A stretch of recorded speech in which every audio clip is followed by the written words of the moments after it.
Hello दोस्तों, स्वागत है आपका OCNGS अकेडमी में। जैसा आपको पता है कि आपके RO के एग्ज़ाम 11 फरवरी को होना है, तो इसी के रिगार्डिंग हम लोग विभिन्न कोचिंग संस्थानों की टेस्ट सीरीज आप लोगों के लिए करा रहे हैं।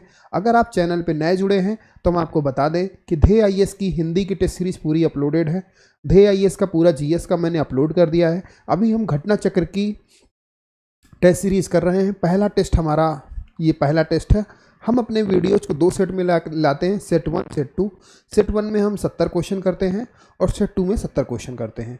तो इन सेट में करने का हमारा क्या रहता है कि हमने जो पीछे भी सेट में क्वेश्चन कराए हैं, है ना, उनको भी उन्हीं क्वेश्चन के साथ एक्सप्लेन करते हैं अगर वहाँ पे एक्सप्लेन करने के लिए है। और इन क्वेश्चनों से आपको लगभग 500-600 क्वेश्चन आपके 2 से ढाई घंटे में बहुत आराम से तैयार हो जाते हैं। और 70 टॉपिक, आपके कोई भी टॉपिक से एक क्वेश्चन आता है तो हम हर डायमेंशंस को कवर करने का प्रयास करते हैं कि आपके किसी भी डायमेंशन से क्वेश्चन नहीं छूटे।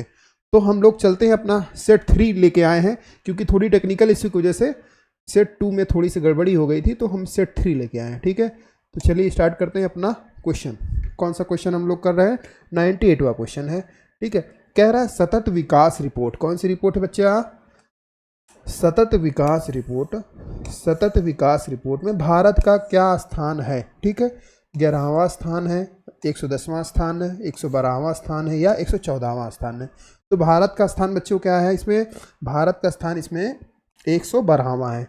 कुछ अन्य रिपोर्टें हैं जिसमें भारत की रैंक हम लोग देखते हैं, है ना, बहुत फ्रिक्वेंटली एग्जाम में पूछे जाती हैं। जैसे कि कौन सी है? पहली रिपोर्ट है ग्लोबल हंगर रिपोर्ट। कौन सी है? Global hunger report. ये रिपोर्ट ये दिखाती है कि कहाँ पर भूखमरी की कितनी समस्या है ना, रिपोर्ट। तो इसमें जो भारत की रैंक है ग्लोबल हंगर रिपोर्ट में, भारत की रैंक 111 है। कितनी बेटा? 111 है। मतलब भारत में भूखमरी की समस्या बहुत ज़्यादा है। ठीक, 111वां स्थान है भारत का। नंबर 1 पे सबसे अच्छी स्थिति कौन सी है देश है? बेलारूस सबसे अच्छी स्थिति में है ना, बेलारूस सबसे अच्छी स्थिति में। दूसरी रिपोर्ट की बात करें, वैश्विक नवाचार संस्थान। कौन सा? वैश्विक नवाचार, वैश्विक नवाचार सूचकांक की बात करें, वैश्विक नवाचार सूचकांक। ठीक है, नवाचार सूचकांक की बात करें तो इसमें भारत की रैंक क्या है बेटा? भारत की रैंक इसमें 40 है। क्या रैंक है भारत की? 40 है। कौन सी रैंक है? भारत की रैंक इसमें 40 है। नंबर 1 पे कौन सा देश है? नंबर 1 पे स्विट्जरलैंड है। कौन सा लैंड है? स्विट्जरलैंड आपका नंबर 1 देश पे है। ठीक है, कोई भी रिपोर्ट होता है तो इसी तरह के क्वेश्चन बनते हैं कि इसमें भारत की रैंक क्या है और इसमें पहला स्थान पे कौन है। तो ज़्यादातर क्वेश्चन ऐसे ही बनते हैं, तो हम लोग उसी को कवर कर रहे हैं। ठीक है, फिर अगला बात करें वैश्विक शांति सूचकांक, पीस इंडेक्स, है ना, ग्लोबल पीस इंडेक्स, है ना, पीस या शांति सूचकांक में भारत की क्या रैंक है बच्चों? भारत की रैंक क्या है? शांति सूचकांक में भारत की रैंक क्या है बच्चों? शांति सूचकांक में भारत की रैंक है 126। क्या रैंक है बच्चों? 126। इसमें शांति क्या होगा? जो लोग बर्फ़ में रहते हैं, वो लोग जिनको बर्फ़ में शांति के लिए होता है कि नहीं होता है ना, तो इसमें कौन हो जाएगा बेटा?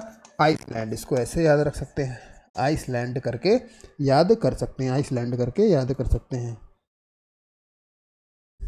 क्या? आइसलैंड करके याद कर सकते हैं। चौथा सूचकांक है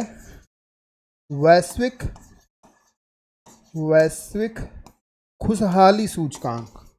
कितना देश कौन खुश है ना, खुशहाली सूचकांक की बात करें, खुशहाली सूचकांक में भारत की रैंक को बच्चों क्या है? भारत की रैंक इसमें भी 126 है। खुशहाली में नंबर 1 देश कौन सा है? खुशहाली में नंबर 1 कौन सा है? फिनलैंड है। कौन है? फिनलैंड नंबर 1 देश है। फिनलैंड नंबर 1 देश है। ठीक, पांचवा है हमारा रिपोर्ट हेनले पासपोर्ट इंडेक्स। क्या है? Henley passport index. बच्चों ये रिपोर्ट ये दिखाती है कि आप इस मतलब ये किसी भी कंट्री में ये रिपोर्ट ये दिखाती है किसी भी कंट्री का जो पासपोर्ट होता है कितने देशों में वीज़ा फ्री अराइवल देता है। क्या? कितने देशों में वीज़ा फ्री अराइवल देता है, तो ये रिपोर्ट ये दिखाती है। ठीक, पासपोर्ट इंडेक्स। इसमें बच्चों भारत की रैंक क्या है? इसमें भारत की रैंक है 80। नंबर 1 पे कौन है? इससे पहले जापान हुआ करता था।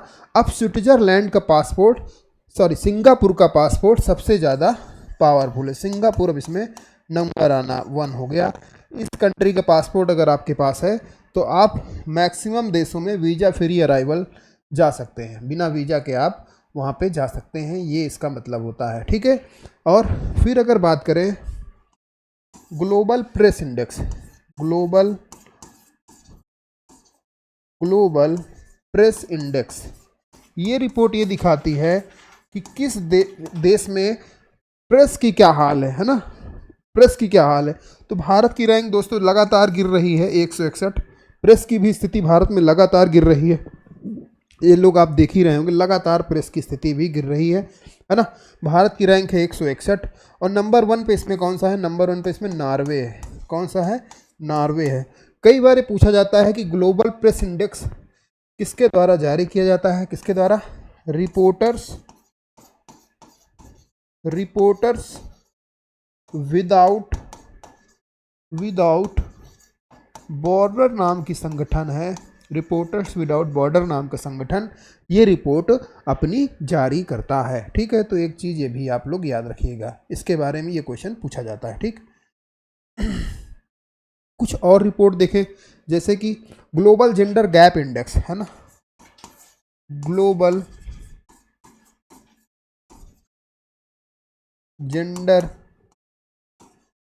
Gap index, global gender gap index में हम किस स्थान पर हैं, ग्लोबल जेंडर गैप इंडेक्स में हम लोग किस स्थान पर हैं, 127वें स्थान पर। कौन सा स्थान है, 127वां स्थान हमारा है। पहले स्थान पर इसमें कौन है, आयरलैंड इसमें पहले स्थान पर है, ठीक है। तो दोस्तों ये हमारा था, आप लोग इसका स्क्रीनशॉट लेना चाहें तो इसका स्क्रीनशॉट आप लोग ले सकते हैं, ठीक है, ओके। तो हम एक ही क्वेश्चन में आपको 7-8 क्वेश्चन बता दिए, ठीक। ये देखिए, अगर आप ये टेस्ट सीरीज करते हैं तो हमने जो पास्ट में ध्येय आई इसकी टेस्ट सीरीज कराई हुई है, जीएस वर्ड की टेस्ट सीरीज कराई है, उनके भी क्वेश्चनों को हमने इसमें कंपाइल कर दिया है। तो ये 700 क्वेश्चन कैसे बनना है, तो पुराने भी क्वेश्चन इसमें कंपाइल हो गए, तो ये आपके लिए रामबाण सीरीज के तरीके काम करेगी, है ना। आपको एग्जाम में बहुत ज़्यादा हेल्प मिलेगी और बहुत क्विक रिवीजन आपका होगा, ठीक है। अगला क्वेश्चन है, कह रहा है संबंधित देश सुपर कंप्यूटर और संबंधित देश। फ्रंटियर सुपर कंप्यूटर क्या है, फ्रंटियर सुपर कंप्यूटर सबसे तेज कंप्यूटर है, सबसे तेज सुपर कंप्यूटर है। कहाँ का है बेटा, ये यूएसए का है। कहाँ का है, यूएसए का है, ठीक। अपने यहाँ का सबसे तेज कंप्यूटर क्या है, सुपर कंप्यूटर, सबसे तेज सुपर कंप्यूटर कौन सा है, सबसे तेज सुपर कंप्यूटर कौन सा है अपने यहाँ भारत का सबसे तेज कौन सा है बेटा, एरावत है। कौन सा है, एरावत है।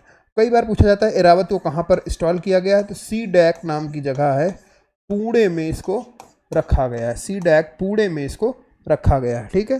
सी डैक पुणे में इसको रखा गया है। दूसरे नंबर पे कौन सा है, परम सिद्धि है। दूसरे नंबर पर भारत में परम सिद्धि है ना, इसको भी सी डैक पुणे में ही रखा गया है। और तीसरे नंबर पर प्रत्यूष है। कौन सा है, प्रत्यूष है। तीसरे नंबर पर प्रत्यूष है, ये आईआईटी महाराष्ट्र में रखा गया है, ठीक। आईआईटी महाराष्ट्र में रखा गया है। तो इसका कौन सा युग्म सही सुमेलित बताना है आपको, ठीक। सही सुमेलित बताना है कि कौन सा उम्र सही सुमेलित है। तो फ्रंटियर कहाँ का है, यूएसए का है, ठीक। लूमी कहाँ का है, ठीक। लूमी जो है फिनलैंड का है। लूमी कहाँ का है, ये फिनलैंड का है। लूमी फिनलैंड का है, लूमी फिनलैंड का है, ठीक। समिट कहाँ का है, समिट यूएसए का है, ठीक। समिट कहाँ का है, यूएसए का समिट है, ये सुपर कंप्यूटर है। तो राइट आंसर क्या हो जाएगा, लियार्डिनो। लियार्डिनो कहाँ का है, लियार्डिनो जो है इटली का है, ठीक है। इतना आप लोग याद रखिएगा। चलते हैं नेक्स्ट क्वेश्चन की ओर हम लोग। अगला क्वेश्चन क्या कहता है,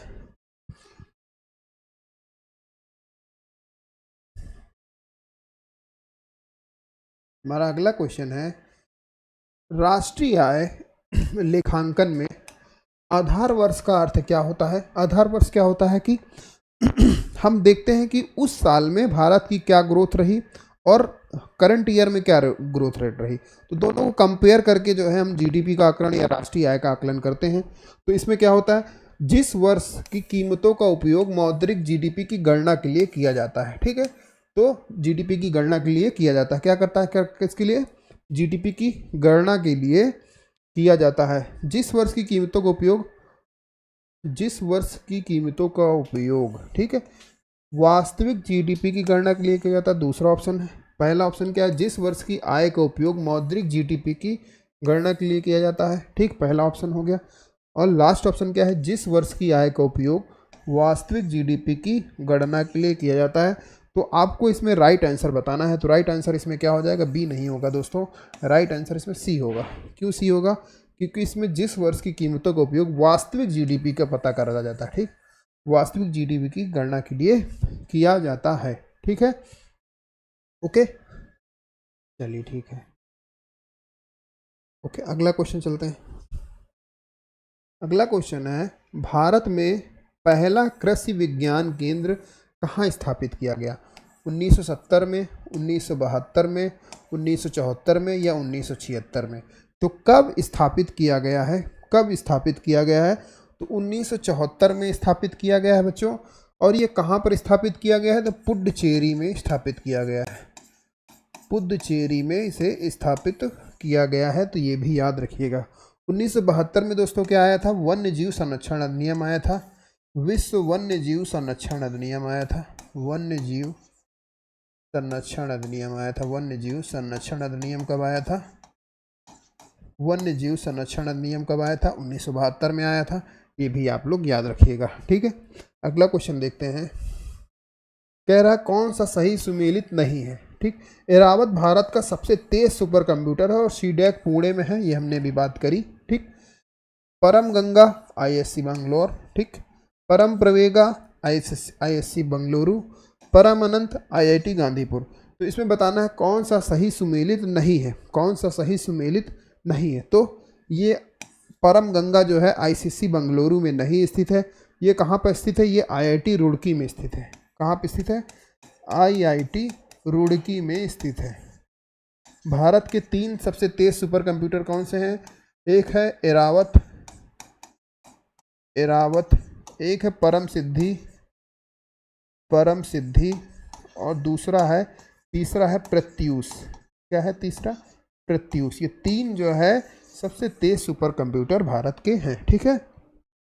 अगला क्वेश्चन है, इसमें कह रहा है चल योजना को बोला जाता है रोलिंग प्लान, क्या बोला जाता है, रोलिंग प्लान के बारे में बताना है, ठीक है।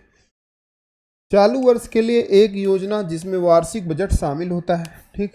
एक योजना जो 3, 4 या 5 वर्षों के लिए निर्धारित होती है। फिर तीसरा ऑप्शन है यह अर्थव्यवस्था की आवश्यकता अनुसार प्रतिवर्ष संशोधित होती है। फिर है यह 10, 15 अथवा 20 वर्षों के लिए सापेक्ष योजना है। तो इसमें आपको क्या करना है, विचार करना है कि कौन सा इसमें ऑप्शन सही है, ठीक है। तो अगले में जो है इसका ऑप्शन दिया हुआ है ना। तो इसमें चारों बातें जो है सही है, इसमें चारों बातें सही दी हुई, इसमें चारों बातें सही हुई। चल योजना क्या होता है, रोलिंग प्लान होता है, ये अल्पकालीन लाया जाता है। क्या लाता है, ये 3 तरह से लाया जाता है, ठीक। चल योजना यानी रोलिंग प्लान की बात करें, रोलिंग प्लान की बात करें तो ये 3 तरह से लाया जाता है, 3 काल में लाया जाता है। एक अल्पकालीन, क्या लाया जाता है, अल्पकालीन है ना। दूसरा है मध्यकालीन, दूसरा क्या है, मध्यकालीन है ना, मध्यकालीन। और तीसरा है दीर्घकालीन,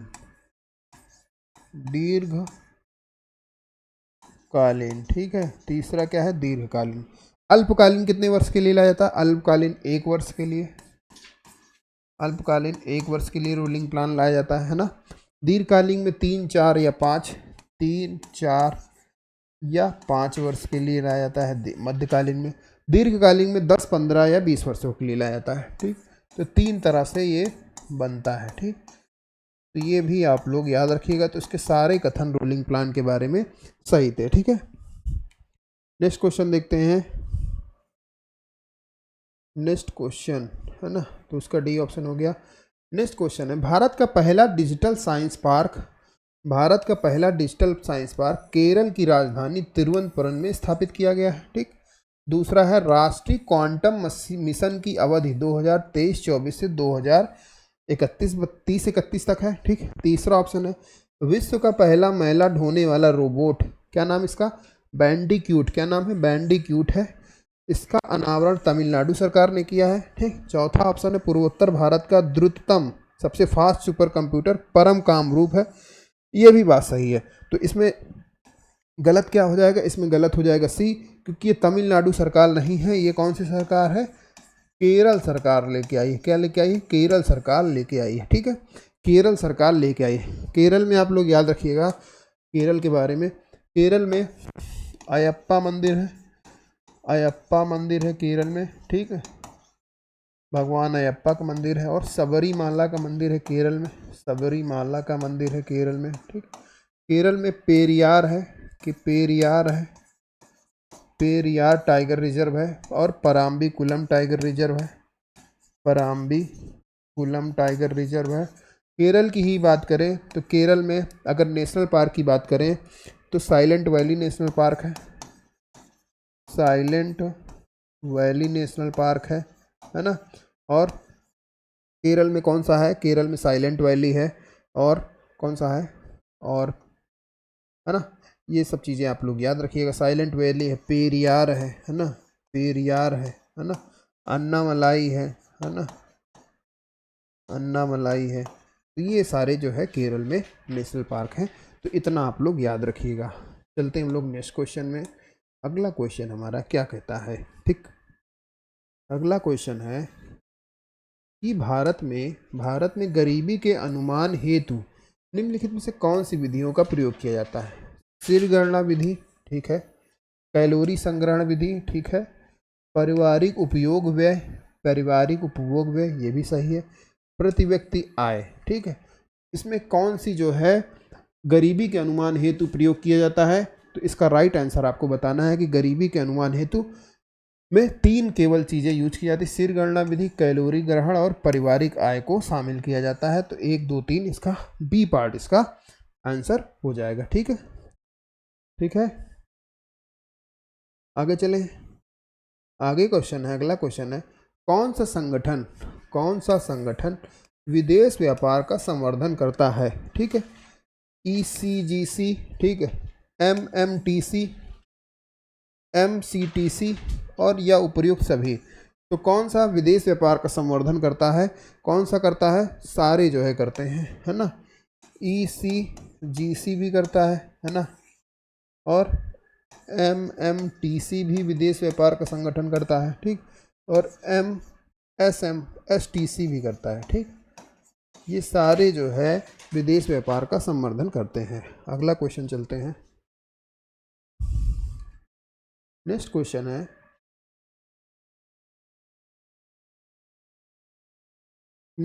निम्नलिखित में से कौन सा विश्व के देशों के लिए सार्वभौमिक लैंगिक अंतराल यानी ग्लोबल जेंडर गैप इंडेक्स का श्रेणीतम शेरीकरण प्रदान करता है। कौन इसको जारी करता है, विश्व आर्थिक मंच, UN का मानवाधिकार परिषद, UN वुमेन या विश्व स्वास्थ्य संगठन।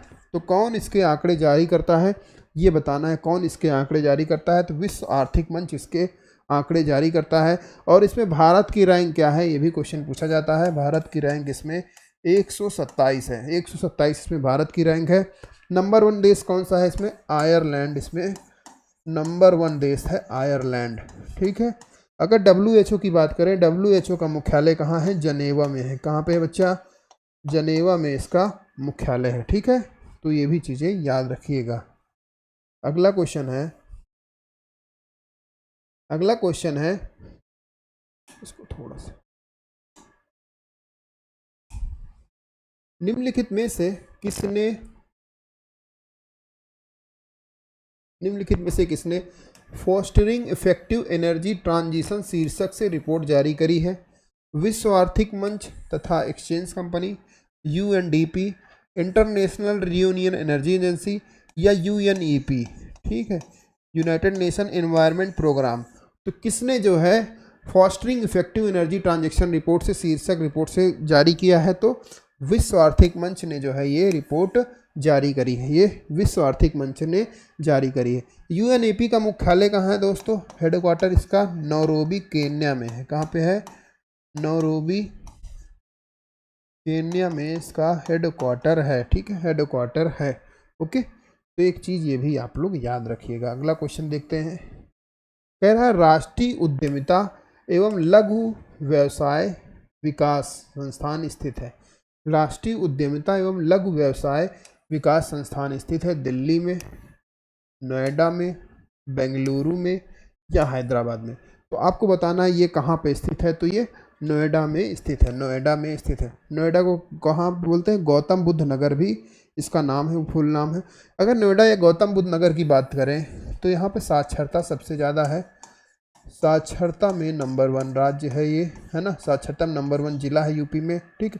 यहाँ पर पुरुष साक्षरता भी सबसे ज़्यादा पाई जाती है, ठीक है। पुरुष साक्षरता भी सबसे ज़्यादा पाई जाती है। गौतम बुद्ध नगर में ही नोएडा आता है आपका।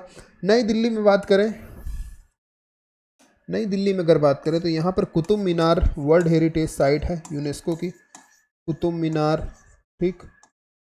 हुमायूं का मकबरा, हुमायूं का मकबरा, ये सब यूनेस्को की वर्ल्ड हेरिटेज साइट है। हुमायूं का मकबरा हो गया, है ना, लाल किला हो गया, है ना। तो ये सारी चीज़ें हैं, ठीक, नई दिल्ली में, है ना। बेंगलुरु हैदराबाद की, है ना। बेंगलुरु कहाँ है? कर्नाटक में है। बेंगलुरु कहाँ पे है? कर्नाटक में है। कर्नाटक में अगर बात करें तो कितने टाइगर रिजर्व हैं? कर्नाटक में टाइगर रिजर्व की बात करें, कर्नाटक पहले अगर वर्ल्ड हेरिटेज साइट की बात करें तो हम्पी के स्मारक क्या है? हम्पी के स्मारक जो है यहाँ पर है, ठीक है। और विट्ठल देव का मंदिर, है ना, विट्ठल स्वामी मंदिर, है ना। यहाँ पर ये क्या है? यूनेस्को वर्ल्ड हेरिटेज साइट है। अगर इसमें टाइगर रिजर्व की बात करें कर्नाटक में, तो कर्नाटक में टाइगर रिजर्व कौन से हैं? काली है, काली को डांडेली आंसी भी बोलते हैं। क्या बोलते हैं? डांडेली आंसी भी बोलते हैं। भद्रा है, काली भद्रा, है ना, काली भद्रा। नागरहोल, क्या है? नागरहोल, बांदीपुर, बांदीपुर, ठीक। और क्या है? BRD, बिलीगिरी रंगनाथा टेम्पल, है ना।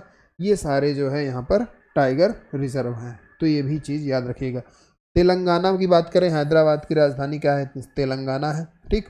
तो इसमें कौन कौन से टाइगर रिजर्व हैं? 2 टाइगर रिजर्व हैं, एक अमराबाद है, अमराबाद है, और कंवल टाइगर रिजर्व है, कंवल टाइगर रिजर्व।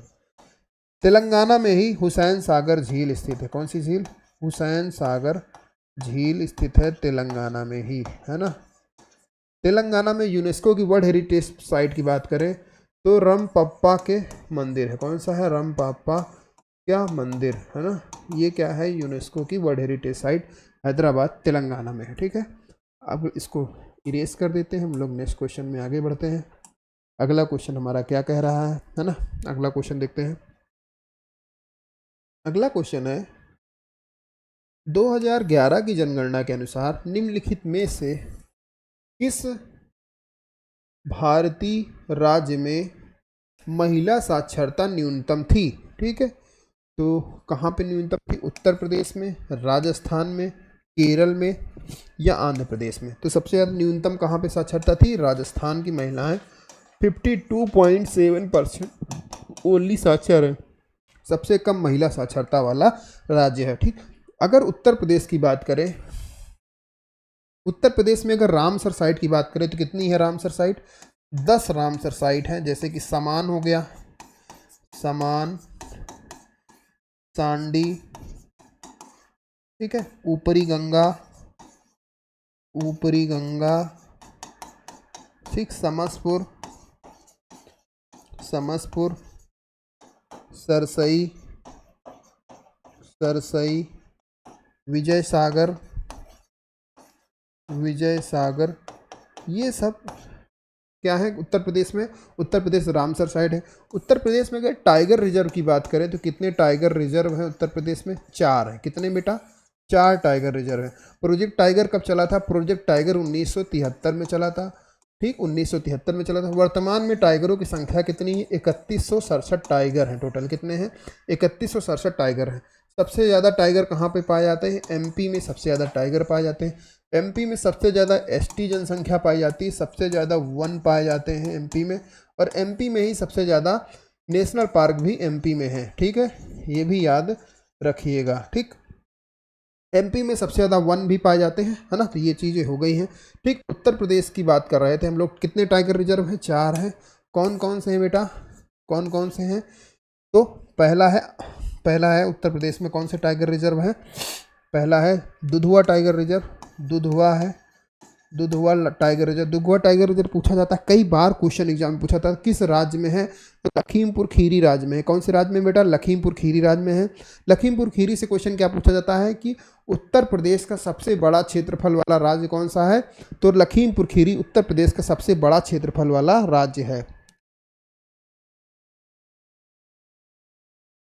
ये याद रखिएगा। ठीक, दुधवा है, अमानगढ़ है, अमानगढ़ है, पीलीभीत टाइगर रिजर्व है, पीलीभीत टाइगर रिजर्व है। और क्या है उत्तर प्रदेश में? उत्तर प्रदेश में अमानगढ़, पीलीभीत, दुधवा और रानीपुर है। क्या है? रानीपुर टाइगर रिजर्व है। तो ये 4 टाइगर रिजर्व उत्तर प्रदेश में हैं। राजस्थान में अगर टाइगर रिजर्व की बात करें तो इसका ट्रिक याद रखिएगा। आप लोग शाहरुख खान को जानते हैं, इनका नाम क्या है? शाहरुख खान को SRK बोला जाता है। अब इतना बड़ा इंसान है तो मिस्टर तो डिजर्व करता ही है, तो उसके आगे मिस्टर भी लगा देते हैं, मिस्टर SRK। ये ट्रिक हो गई। अब मिस्टर SRK ट्रिक हो गई तो M से क्या हो जाएगा? M से मुकुंदरा हिल्स। क्या हो जाएगा बेटा? मुकुंदरा हिल्स। ठीक, R से क्या हो जाएगा? रणथंभौर। क्या हो जाएगा? रणथंभौर। S से क्या हो जाएगा बेटा? सरिस्का, सरिस्का। R से क्या हो जाएगा? R से हो जाएगा रामगढ़ विषधारी, है ना, रामगढ़ विषधारी। ठीक, और K से क्या हो जाएगा? केवलादेव घाना, केवलादेव घाना। इसका पुराना नाम क्या था? भरतपुर था। क्या नाम था? भरतपुर था। तो एक ये भी याद रखिए। आंध्र प्रदेश में सबसे बड़ा टाइगर रिजर्व है। कौन सा टाइगर रिजर्व सबसे बड़ा? नागार्जुन सागर सिरिसराम, नागार्जुन सागर सिरिसराम। ठीक है। वर्तमान में कितने टाइगर में क्वेश्चन पूछा जाता है? 54 टाइगर रिजर्व वर्तमान में है। आंध्र प्रदेश में पुलिकट झील है। कौन सी झील है? पुलिकट झील है, पुलिकट, पुलिकट झील है। एग्जाम में क्वेश्चन पिछले ढेआई से मिला था हमको। और कोलेरू झील है, कोलेरू झील है आंध्र प्रदेश में। ठीक है, तो ये भी चीज़ें आप लोग आंध्र प्रदेश के बारे में याद रखिएगा। ठीक है, ओके। तो इतना आप याद रखिए। केरल की बात करें, केरल की बात करें, केरल की बात करने के लिए जगह बची कम है, लेकिन बात तो करेंगे ही, जगह हो ना हो तो क्या करना, जगह बनाया जाएगा। केरल की बात किया जाए, केरल में अयप्पा मंदिर है। क्या है? अयप्पा का, भगवान अयप्पा का मंदिर है।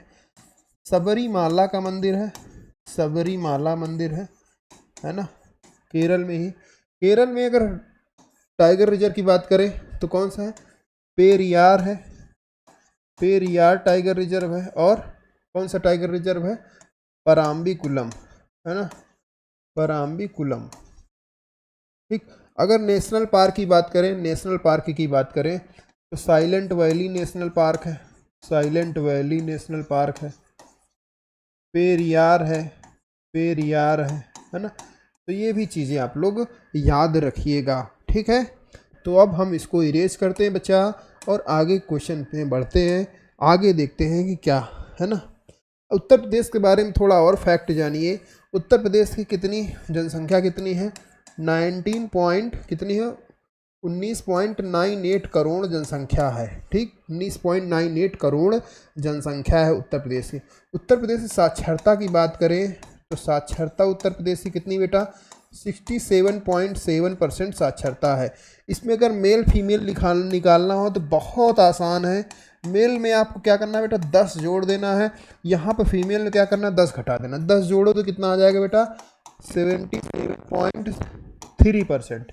पॉइंट में नहीं आता है तो 0.3 याद कर लेना।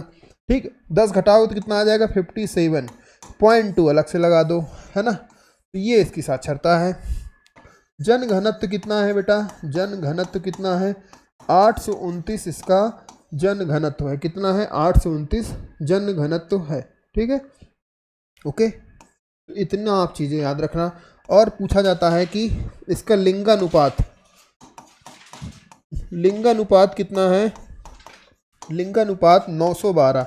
लिंगानुपात में 1000 महिलाओं में पुरुषों की संख्या 1000 पुरुषों में महिलाओं की संख्या देखी जाती है। वही पूछा जाता है शिशु लिंगानुपात कितना है, इसमें बच्चे और बच्चियों की संख्या देखी जाती है तो 902 है। ठीक है, इतना आप लोग उत्तर प्रदेश के बारे में। केरल साक्षरता के मामले में नंबर 1 राज्य है, साक्षरता के मामले में केरल नंबर 1 राज्य है। ठीक, राजस्थान क्षेत्रफल के मामले में सबसे बड़ा जिला, क्षेत्रफल के मामले में सबसे बड़ा जिला राजस्थान है। ठीक है, राजस्थान क्षेत्रफल के मामले में सबसे बड़ा जिला है। ठीक, ओके, तो चलते हैं नेक्स्ट क्वेश्चन। अगला क्वेश्चन है, एक ही कब्र से 3 मानव कंकाल निकले हैं, कहाँ से? सराय नाहरगढ़ से, दमदमा से, महदहा से या लंघराज से। तो एक ही जो है कंकाल से, तो कहाँ से निकले हैं? दमदमा से। ये कहाँ पर है? प्रतापगढ़ में। सराय नाहरगढ़ कहाँ है? प्रतापगढ़ में है। प्रतापगढ़ की बात करें, प्रतापगढ़ की बात करें तो यहाँ पर ये अपने आंवला उत्पादन के लिए विश्व प्रसिद्ध है। यहाँ पर सबसे ज़्यादा आंवला उत्पादन देश में होता है और अच्छी क्वालिटी का आंवला यहाँ पर होता है। ठीक है, तो ये भी याद रखिएगा। चलते बेटा नेक्स्ट क्वेश्चन। अगला क्वेश्चन क्या कहता है, बताना है आपको, नीचे दिए गए कथन हैं और सही उत्तर चुनना है। ठीक है, तो बताना है आपको इसका आंसर क्या है। क्वेश्चन पूरे में ले आते हैं, है ना। क्वेश्चन देखिए पूरे में आ रहा है 112, है ना क्वेश्चन। ठीक है, तो ब्रीही किसको बोला जाता था? ब्रीही किसको बोला जाता था? ब्रीही चावल को बोला जाता था। किसको बोला जाता था? चावल को बोला जाता था। मुदक किसे बोला जाता था? मुदक, मुदक मूंग से मिल रहा थोड़ा बड़ा, तो मूंग को बोला जाता था। यव किसको बोला जाता था? यव बोला जाता था, जौ को बोला जाता था, ये सब। और ईछू किसको बोला जाता था? ईछू गन्ना को बोला जाता था। तो इसका राइट आंसर क्या हो जाएगा? डी पार्ट हो जाएगा। अब हमारा कहानी यहाँ से शुरू हुई। गन्ना के उत्पादन में यूपी नंबर 1 है। क्या है? यूपी नंबर 1 है। चावल के उत्पादन में यूपी नंबर 2 है, यूपी नंबर 2 है। ठीक, ओके। मूंग और जौ का तो कोई आंकड़ा है नहीं इसमें। यूपी पूछा जाता है किस किस के उत्पादन में नंबर 1 है, बहुत बार एग्जाम में क्वेश्चन आता है, तो इसका आप यहीं पे देख लीजिए। गेहूं में यूपी नंबर 1 है, गेहूं में उत्पादन में नंबर 1 है यूपी। और गन्ना में नंबर 1 है यूपी। आम में यूपी नंबर 1 है। अमरूद में नंबर 1 है यूपी। तरबूज में नंबर 1 है यूपी। तरबूज में, खरबूज में, है ना, खरबूज में। और किस में यूपी नंबर 1 है? और यूपी जो है तरबूज, खरबूज। कुल खाद्यान्न में भी नंबर 1 है, कुल खाद्यान्न में भी यूपी नंबर 1 है। यूपी जो है सब्जी उत्पादन में भी नंबर 1 है, सब्जी के उत्पादन में भी यूपी नंबर 1 है। ठीक है, तो इतनी बातें आप लोग बहुत आराम से याद रखिएगा। ठीक है, इनसे बहुत बार क्वेश्चन पूछा जाता है। ठीक है, तो यूपी में भैंसों की संख्या यूपी में सर्वाधिक है, भैंस की संख्या यूपी में सर्वाधिक है। और दूध के मामले में भी यूपी नंबर 1 है। ठीक, भैंसों के दूध के मामले में भी यूपी नंबर 1 है। ठीक है, इतना आप लोग यूपी के बारे में ज़रूर से ज़रूर याद रखिएगा। यूपी आंवला में भी तो नंबर 1 है, आंवला उत्पादन में भी यूपी नंबर 1 है दोस्तों, तो ये चीज़ें याद रखिएगा। चलते हैं नेक्स्ट क्वेश्चन। चावल उत्पादन में कौन नंबर 1 है? चावल में जो है वेस्ट बंगाल नंबर 1 है, वेस्ट बंगाल नंबर 1 है। ठीक है, अगला क्वेश्चन देखते हैं। कह रहा है विश्व पर्यावरण दिवस कब मनाया जाता है? 5 जून को मनाया जाता है। तो ये चीज़ें 5 जून 2023 को विश्व पर्यावरण दिवस की कौन सी गांठ थी? थोड़ा सा बड़ा कर दें, 50वीं वर्षगांठ बनाई गई। सही बात है, देखते हैं आगे क्या है। इस बार थीम क्या था? प्लास्टिक प्रदूषण का समाधान था। ठीक, विश्व पर्यावरण की मेज़बानी इस बार किसने करी? स्पेन ने करी। इसमें आपको राइट आंसर बताना है कि इसमें आपका राइट आंसर क्या है। ठीक है, राइट आंसर इसमें आपका क्या है? ठीक है, तो इसमें राइट आंसर क्या आएगा? 1 और 2। ये ऑप्शन गलत हो जाएगा। मेज़बानी इसमें किसने करी है? मेज़बानी इसमें किसने करी है? मेज़बानी इसमें किसने करी? नीदरलैंड ने और आइवरी कोस्ट ने इसकी मेज़बानी करी। कौन कौन किया है? नीदरलैंड और Ivory Coast, Netherland and Ivory Coast ने मिलकर इसकी मेज़बानी करी है। ठीक है, मेज़बानी करी है। ओके, 21 जून को क्या मनाया जाता है? 21 जून को मनाया जाता है विश्व योगा दिवस मनाया जाता है। क्या मनाया जाता है? विश्व योगा दिवस मनाया जाता है। 21 जून को विश्व योगा दिवस मनाया जाता है। ठीक है, चलते हैं अपने नेक्स्ट क्वेश्चन की ओर हम लोग। नेक्स्ट क्वेश्चन है कि निम्नलिखित में से एक कथन को तथा कारण बताना। हमें चोलों के विषय में उनके पूर्ववर्ती राजवंशों की अपेक्षा अधिक जानकारी है। ठीक है, चोल शासक मंदिरों की दीवारों पर अभिलेख उत्कीर्ण करने का चलन प्रारंभ किया, जिसमें उनकी विजयों की ऐतिहासिक विवरण दिए जाते थे। तो इसमें आपको राइट आंसर बताना है। जी हाँ, दोनों इसकी सही है, तो दोनों बात इसकी सही है। तो चोल में और क्या क्या क्वेश्चन बनता है कि चोल वंश की स्थापना किसने करी थी? चोल वंश की स्थापना किसने करी थी? तो इसके संस्थापक कौन थे? विजययाला थे। कौन थे? विजययाला, है ना, विजययाला वो थे। ठीक, चोल वंश किसके लिए प्रसिद्ध है? अपने स्थानीय स्वशासन के लिए प्रसिद्ध था। स्थानीय स्वशासन व्यवस्था के लिए चोल अपना प्रसिद्ध था। इसमें तो बहुत बार क्वेश्चन आया है। ठीक है, चोल वंश के प्रतापी राजा कौन से हुए? राजेंद्र प्रथम हुए, है ना, राजेंद्र प्रथम हुए, है ना, राजराज प्रथम हुए। ये सब बहुत प्रतापी राजा हुए और श्रीलंका वगैरह पे भी इन्होंने अपना अधिकार चलाया। ठीक, तो चोल वंश की जो सांस्कृतिक निचोड़ किस में मिलता है? सांस्कृतिक निचोड़ मिलता है इसमें नटराज की मूर्तियों में। किसमें? नटराज की मूर्तियों में। ठीक है, पूछा जाता है कि चोल वंश के मंदिर के बारे में पूछा जाता है। तो महाबलीपुरम मंदिर हो गया। महाबलीपुरम मंदिर भी चोल राज्यों ने बनवाया था।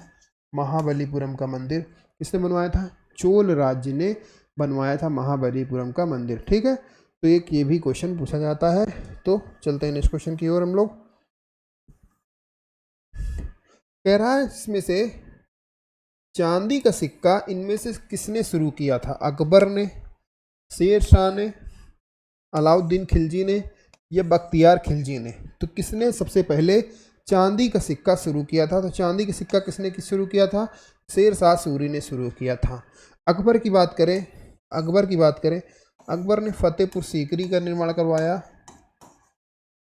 फतेहपुर सीकरी का निर्माण करवाया अकबर ने। ठीक है, अकबर फतेहपुर सीकरी आगरा से राजधानी ले जाता है, क्योंकि ये मोइनुद्दीन चिश्ती के शिष्य थे, सलीम चिश्ती को बहुत मानता था। तो उनके सम्मान में जो है फतेहपुर सीकरी में जो है अपनी राजधानी शिफ्ट करता है। वहाँ फतेहपुर सीकरी नामक शहर बसाता है। ठीक, बुलंद दरवाजा का निर्माण करवाया अकबर ने। बुलंद दरवाजा का निर्माण करवाया, है ना, बुलंद दरवाजा का निर्माण करवाया अकबर ने। ठीक, अकबर की बात करें, अकबर ने दास प्रथा को ख़त्म किया।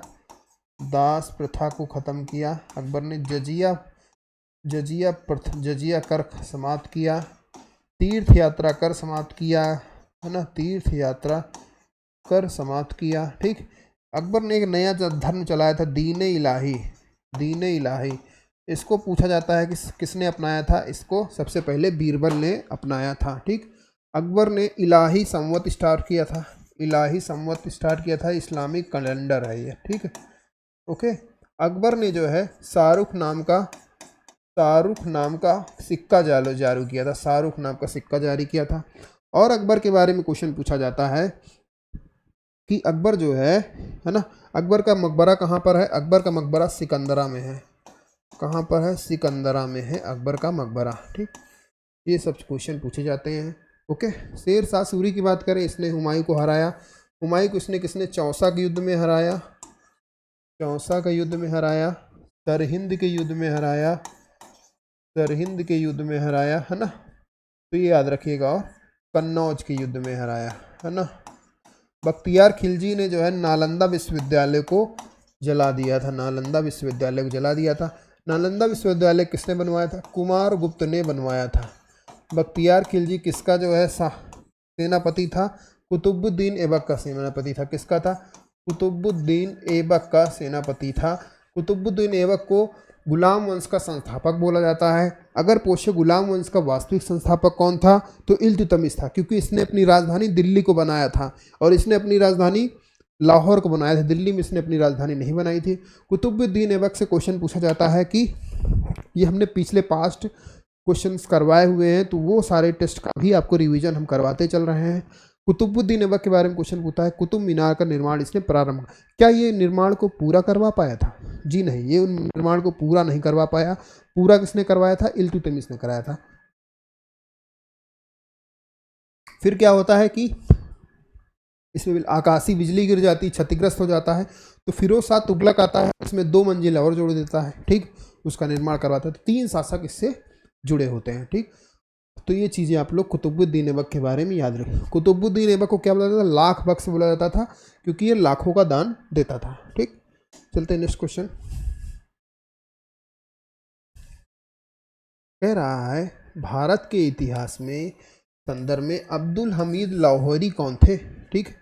ये अकबर, पहला ऑप्शन है, अकबर के शासन में एक महत्वपूर्ण सैन्य कमांडर, शाहजहां के शासनकाल में राजकीय इतिहासकार, औरंगजेब का एक महत्वपूर्ण सामंत, और मोहम्मद शाह के शासनकाल में एक इतिवृत्तकार तथा कवि। तो आपको राइट आंसर बताना है कि कौन थे। तो ये अकबर के शासन में क्या था? अब्दुल लाहौरी क्या था? ये एक महत्वपूर्ण सैन्य कमांडर था। क्या था? सैन्य कमांडर था, ठीक। ओके। अकबर और महाराणा प्रताप के बीच में कौन सा युद्ध होता है? कौन सा युद्ध होता है? हल्दी घाटी का युद्ध होता है। हल्दी घाटी का युद्ध होता है। हल्दी घाटी का युद्ध होता है, ठीक। ओके, ये भी चीज़ याद रखिए। अकबर जो है पढ़ा लिखा शासक नहीं था, ये भी याद रखिए। औरंगजेब की बात करें और दारा सिकोह के बीच में 3 युद्ध होते हैं। एक होता है सामूगढ़ का युद्ध, सामूगढ़ का युद्ध होता है ना, सामूगढ़ का युद्ध होता है। देवराई का युद्ध होता है, देवराई का युद्ध होता है ना, और धर्मट का युद्ध होता है। तो 3 युद्ध होते हैं इसके बीच में, और तीनों युद्ध में औरंगजेब विजयी होता है, ठीक। ओके, ये भी याद रखना। शाहजहां के काल को क्या बोला जाता है? शाहजहां के काल को बोला जाता है कि इसको बोला जाता है, शाहजहां के काल को बोला जाता है, इसका काहे के स्वर्ण काल बोला जाता है? ये बोला जाता है, ये इमारतें बहुत ज़्यादा बनवाता है, तो इसको स्थापत्य कला का स्वर्ण काल, स्थापत्य कला का स्वर्ण काल बोला जाता है, ठीक है। जहांगीर के काल को क्या बोला जाता है? स्वर्ण काल। क्या बोला जाता है? इसको चित्रकला का बोला जाता है, ठीक। इसने क्या क्या बनवाया? इसने लाल किला बनवाया, लाल किला का निर्माण करवाया, ठीक है। शाहजहां ने ताजमहल का निर्माण करवाया, ताजमहल का निर्माण करवाया।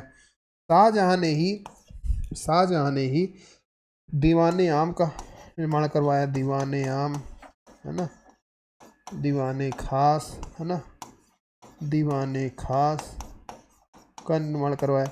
आगरा में इसने मोती मस्जिद का निर्माण करवाया, आगरा में मोती मस्जिद का निर्माण करवाया।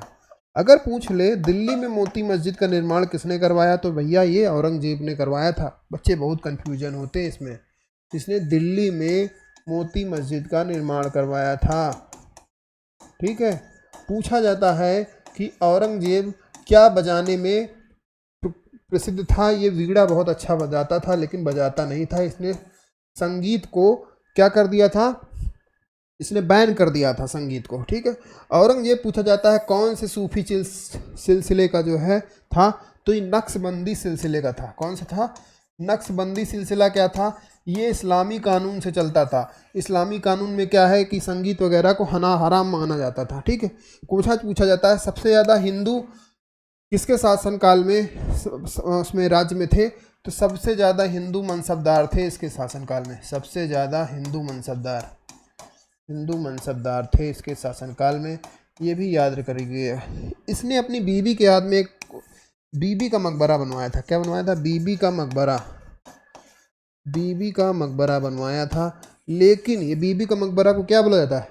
ताजमहल की भद्दी नकल बोला जाता है, क्योंकि अपनी बीबी से कम प्यार करता था, मुझे लग रहा है। ताजमहल की भद्दी नकल किया था, कम प्यार नहीं करता था। एकमात्र ये शहंशाह था मुगल काल में जिसने एक शादी करी थी, नहीं सब ने 3-3, 4-4, 5-5 शादियां करी थी। तो एक चीज़ ये भी याद रखिएगा इसके बारे में। औरंगजेब के बारे में ये क्वेश्चन पूछा जाता है, इसने शिवाजी को राजा की उपाधि दी थी। क्या दी थी? शिवाजी को राजा की उपाधि दी थी, ठीक है।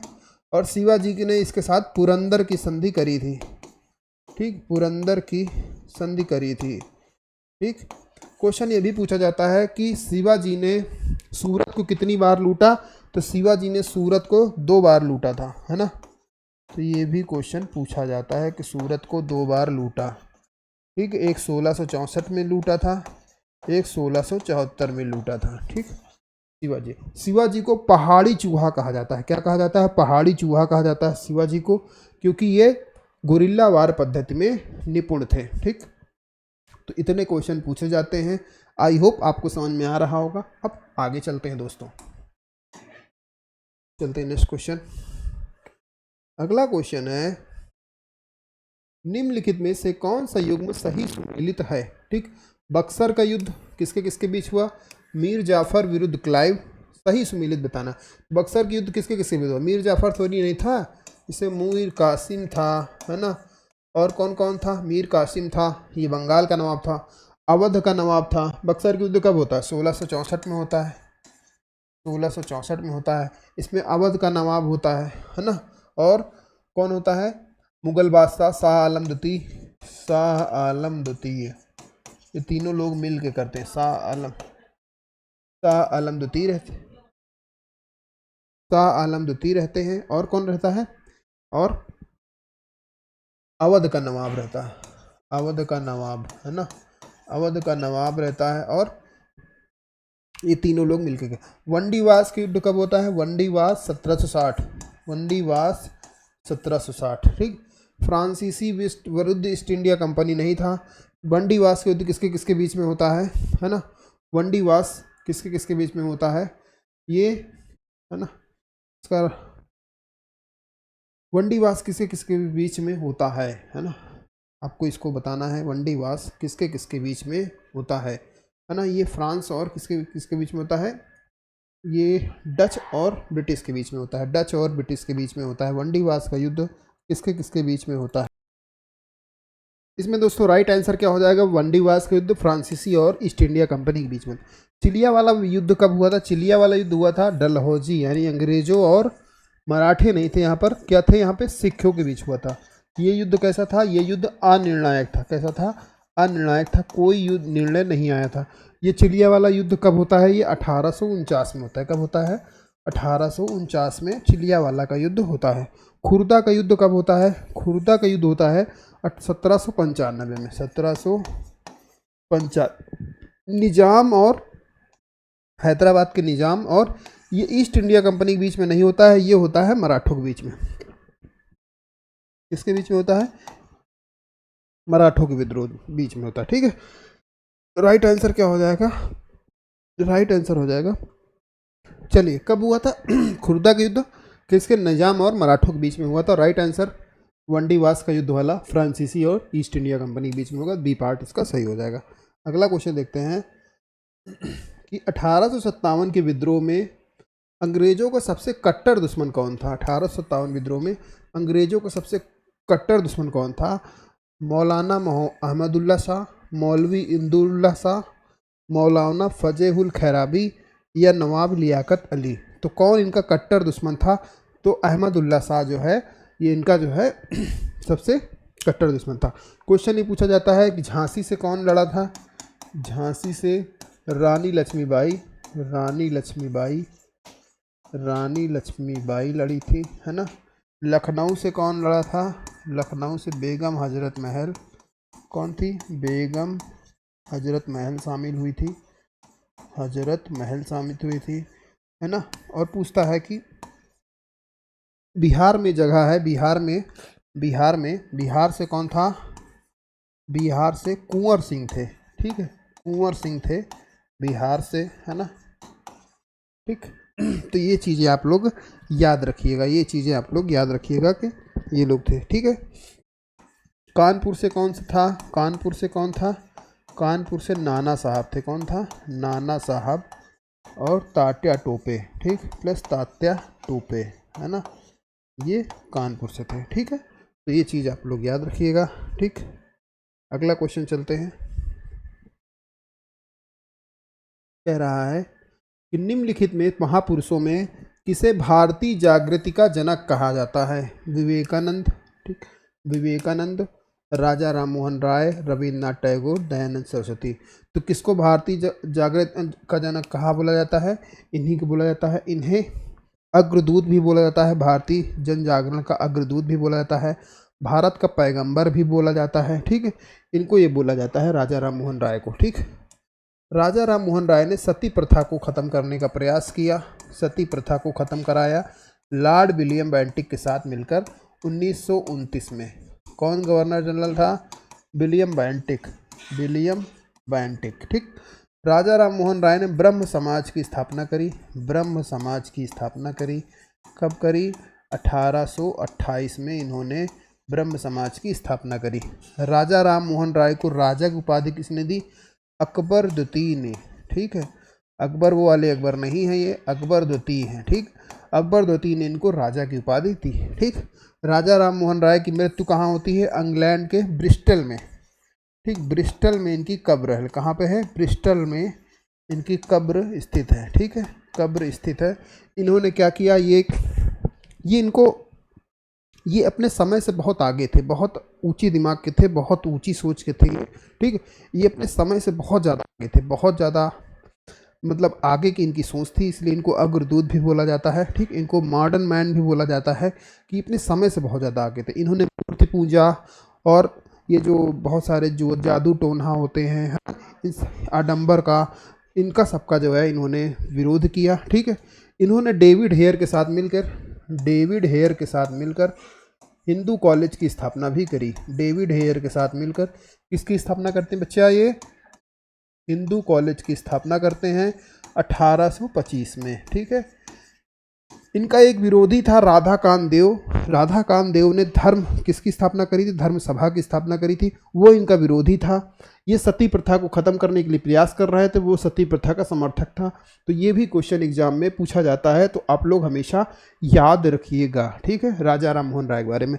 राजा राम मोहन राय के बारे में मेंस में एक बार क्वेश्चन आया था कि राजा राम मोहन राय के दो घर थे। एक घर में यूरोपीय लोगों से मिलते थे, तो वो इकलौते भारतीय थे। जब वो भारतीयों के से साथ मिलते थे तो वो इकलौते क्या थे? यूरोपी थे। कहने का मतलब क्या था कि वो इतनी तार्किक बुद्धि के थे कि जैसे यूरोपी बैठा है तो वो भारतीयों की तरह बात करते थे, भारतीय बैठा है तो यूरोपियों की तरह बात करते थे। मतलब बात करने का मतलब ये है कि कोई पक्षपात नहीं रहता था, है ना, वो ये कहने का मतलब है। ठीक, रविन्द्रनाथ टैगोर की बात करें, रविन्द्रनाथ टैगोर को गीतांजलि के लिए कौन सी पुस्तक बेटा? गीतांजलि के लिए 1913 में, कब? 1913 में इनको क्या मिला था? नोबेल पुरस्कार मिला था, नोबेल पुरस्कार मिला था। रविन्द्रनाथ टैगोर को गुरुदेव की उपाधि किसने दी? गुरुदेव की उपाधि किसने दी इनको? इनकी गुरुदेव की उपाधि महात्मा गांधी ने दी। ठीक, महात्मा गांधी ने इनको गुरुदेव की उपाधि दी। ठीक, महात्मा गांधी को महात्मा की उपाधि किसने दी? महात्मा की उपाधि महात्मा गांधी को रविन्द्रनाथ टैगोर ने दी। ठीक, रविन्द्रनाथ टैगोर ने सुभाष चंद्र बोस को क्या बोला? देश नायक बोला। क्या बोला? कि ये देश नायक है। क्या है बेटा? ये देश नायक है। ठीक, रविन्द्रनाथ टैगोर की बात करें तो इन्होंने राष्ट्रगान की रचना करी। क्या राष्ट्रगान है अपना जनगण मन, उसकी इन्होंने रचना करी राष्ट्रगान की। ये एकमात्र ऐसे हैं जो है इन्होंने दो मतलब ये राष्ट्रगान बांग्ला में लिखा था।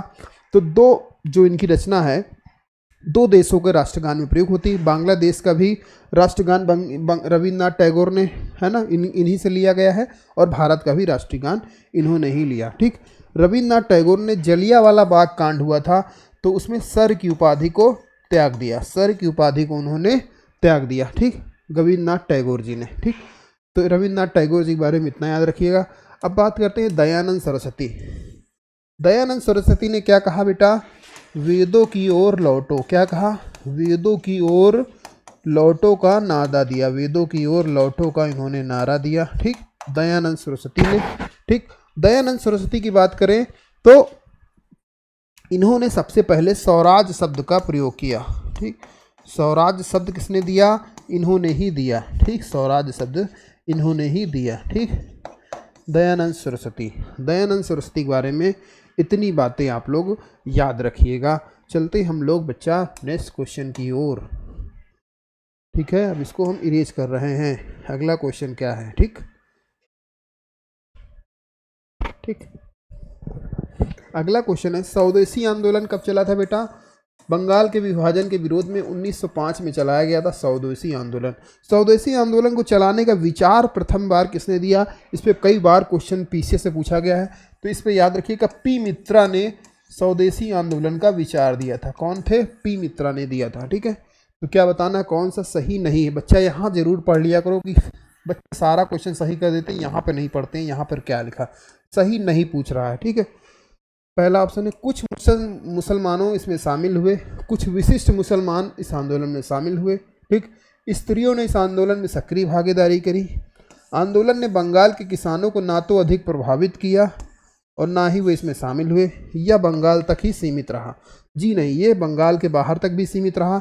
लाला लाजपत राय हो गए, है ना, ये लोग इसको बाहर भी फैलाने में, सुरेंद्र नाथ बनर्जी हो गए, इन्होंने बंगाल के बाहर भी, और बाल गंगाधर तिलक, इन लोगों ने इनको बंगाल के बाहर भी प्रभावित किया। क्वेश्चन ये पूछा जाता है बंगाल विभाजन किसने किया? बंगाल विभाजन को किसने किया, है ना, तो किसने किया था? लॉर्ड कर्जन ने किया था। किसने किया था?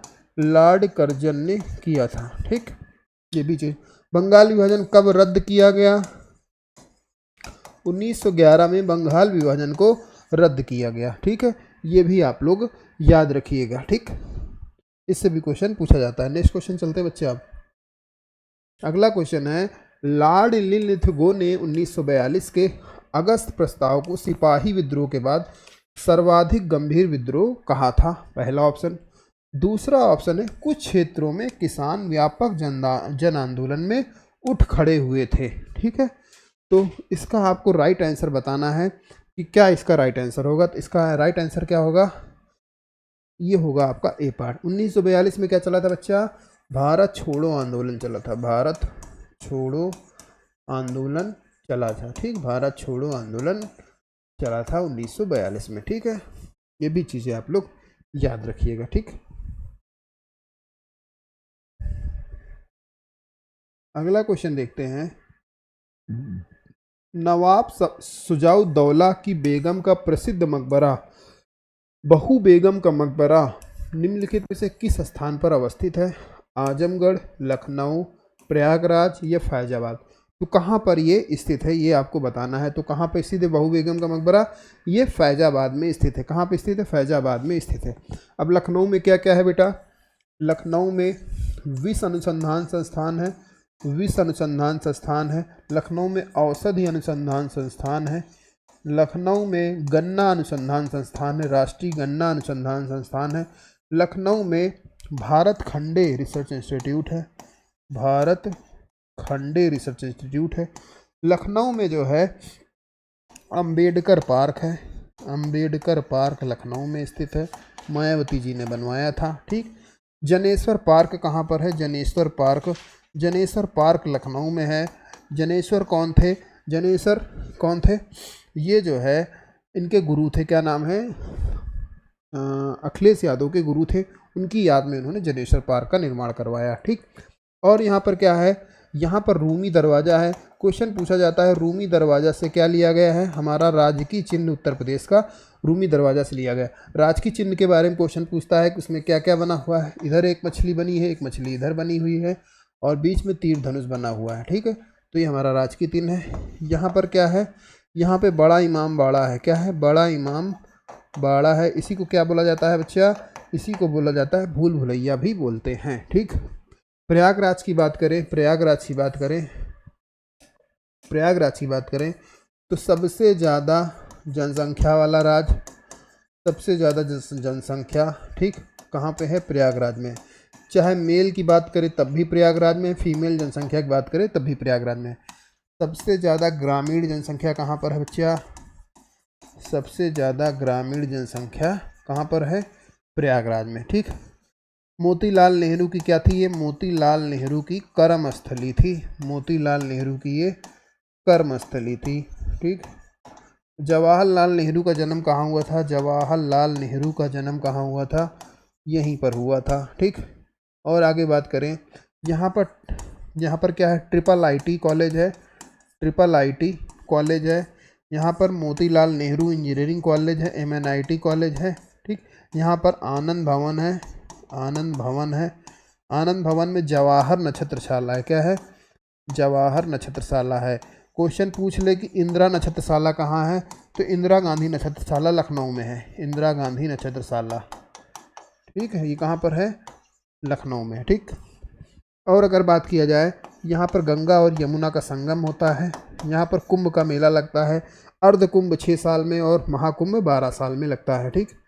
और यहाँ पर क्या है बेटा, यहाँ पर आज़ाद पार्क है, इसका पुराना नाम क्या था, एलिफेंट पार्क था, आज़ाद पार्क है। आज़ाद जी ने यहाँ पर स्वयं को गोली मारी थी, ठीक है, क्योंकि ये चारों तरफ से अंग्रेज़ों से घिर गए थे और इन्होंने कसम खाई थी कोई अंग्रेज़ हमको जीते जी पकड़ नहीं पाएगा, और वही हुआ, इनको कोई पकड़ भी नहीं पाता है, ठीक। तो इतना आप प्रयागराज के बारे में बच्चा याद रखिएगा, ठीक है। तो फैजाबाद का नया नाम क्या है, फैजाबाद का नया नाम अब अयोध्या है। अयोध्या में राम मंदिर बन रहा है ना। राम मंदिर के लिए पत्थर कहाँ से आया, नेपाल से आया, है ना। इसका कब, राम मंदिर का उद्घाटन कब है, तो 22 जनवरी को राम मंदिर का उद्घाटन है। 22 जनवरी को कब है, 22 जनवरी को है ना। तो ये भी चीज़ याद रखिएगा। चला जाए बच्चा आगे, हो गया है ना। चलिए आगे चलते हैं, नेक्स्ट क्वेश्चन देखते हैं क्या है। हाथरस एवं कानपुर, क्या है क्वेश्चन, हाथरस एवं कानपुर, हाथरस एवं कानपुर, है ना। हाथरस एवं कानपुर का संबंध किससे है, रंगमंच से है, शास्त्रीय गायन से है, लोक नृत्य से है, या कबड्डी से है। तो हाथरस एवं कानपुर का संबंध किससे है, रंगमंच यानी नाटक से है। कानपुर की बात करें बच्चा, हाथरस में पूछता है एक जिला एक उत्पाद में क्या था, यहाँ पर हींग प्रसंस्करण फेमस है। क्या है बेटा, हींग प्रसंस्करण फेमस है। कानपुर की बात करें, कानपुर में दलहन अनुसंधान संस्थान है, दलहन अनुसंधान संस्थान है, दाल का दलहन अनुसंधान संस्थान है। चीनी अनुसंधान संस्थान है, राष्ट्रीय चीनी अनुसंधान संस्थान है। कानपुर में बिठूर में कौन सा आश्रम है, वाल्मीकि आश्रम है, कानपुर में वाल्मीकि आश्रम है। यहीं पर जो है लव कुश का जन्म हुआ था, है ना। तो लव कुश मंदिर भी यहाँ पर स्थित है, लव कुश मंदिर भी यहाँ पर स्थित है। कानपुर किस नदी के किनारे है स्थित है, कानपुर गंगा नदी के किनारे स्थित है। कानपुर किस लिए प्रसिद्ध है, कानपुर अपने चर्म उद्योग के लिए फिर प्रसिद्ध है, चर्म उद्योग के लिए प्रसिद्ध है। इसको कानपुर को क्या बोलते हैं, उत्तर भारत का मैनचेस्टर बोलते हैं, उत्तर भारत का मैनचेस्टर बोलते हैं, क्योंकि यहाँ पर क्या है, कपड़े का व्यापार बहुत अच्छा होता है, उत्तर भारत का मैनचेस्टर बोलते हैं, ठीक। कानपुर में जो है, कल्याणपुर में आईआईटी कॉलेज है, आईआईटी कानपुर स्थित है। कल्याणपुर में क्या है, आईआईटी कानपुर स्थित है, ठीक। कानपुर में ही मोती झील स्थित है, क्या स्थित है, कानपुर में मोती झील कानपुर में स्थित है, ठीक। और कानपुर में क्या स्थित है, कानपुर में, है ना। और कानपुर में जेके टेम्पल कानपुर में स्थित है, जेके टेम्पल कानपुर में स्थित है, जेके टेम्पल कानपुर में स्थित है। जेके टेम्पल कहाँ स्थित है, कानपुर में स्थित है, ठीक। तो इतनी चीज़ें आप कानपुर से याद रखिएगा, ठीक है। चलते हैं नेक्स्ट क्वेश्चन की।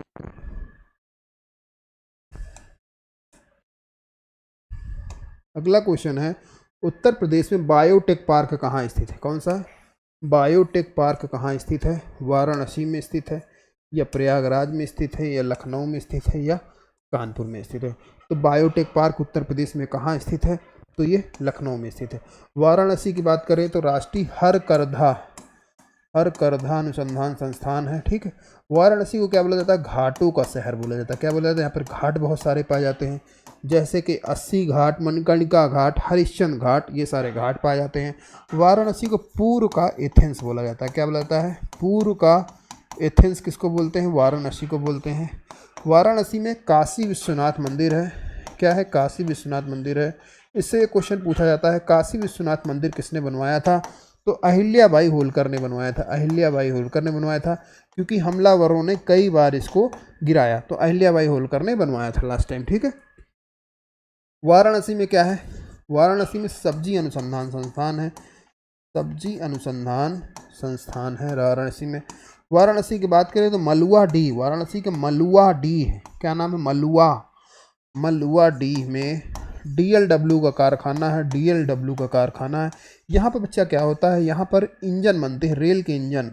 कैसे, रेल के हाइब्रिड इंजन बनते हैं, हाइब्रिड इंजन बनते हैं, यानी कि कौन कौन सा होता है इसमें, बिजली से भी चलते हैं और डीजल से भी चलते हैं, DLW से, ठीक है।